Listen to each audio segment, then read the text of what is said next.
தமிழ்நாடு காங்கிரசின் அடுத்த தலைவர் யார் என்பது குறித்து இன்னும் ஓரிரு நாளில் அறிவிப்பு வெளியாகும் என்று எதிர்பார்க்கப்படுகிறது. அடுத்த தலைவர் பதவிக்கான வாய்ப்புள்ளோர் குறித்து கூடுதல் தகவல்களை தருகிறார் நமது செய்தியாளர் ராஜா.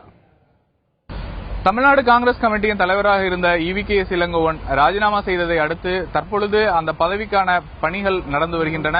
குறிப்பாக தமிழகத்தில் இருக்கக்கூடிய மூத்த தலைவர்கள் அதற்காக முயற்சி செய்து வருகின்றனர். ஏற்கனவே சிதம்பரம் அந்த பதவிக்கு வர வேண்டும் என அவரது ஆதரவாளர்கள் ஏற்கனவே விருப்பம் தெரிவித்து அதற்கான வேலைகளில் ஈடுபட்டிருந்தனர்.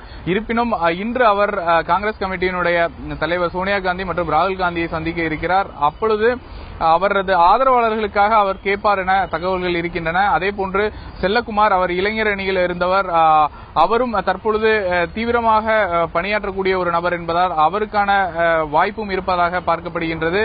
அதேபோன்று பீட்டர் அல்போன்ஸ் சிறுவயது முதலே காங்கிரஸில் இருக்கக்கூடியவர், அவருக்கும் இந்த காங்கிரஸ் கமிட்டியினுடைய தலைவர் பதவிக்கு வருவதற்கான வாய்ப்பு இருப்பவர்கள் பட்டியலில் பீட்டர் அல்போன்ஸும் இருக்கிறார்.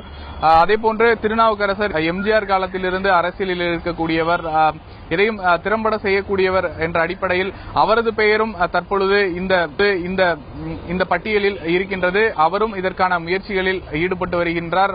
சுதர்சன நாச்சியப்பனும் இந்த பட்டியலில் இருக்கின்றார். சுதர்சன நாச்சியப்பனுக்கு இந்த வாய்ப்பு இருக்கின்றது என்று காங்கிரஸ் தரப்பில் தெரிவிக்கப்படுகின்றது. இதில் ஏற்கனவே மாணிக் தாகூர் ராகுல் காந்திக்கு நெருக்கமானவர் என்று பார்க்கப்படுகின்றது.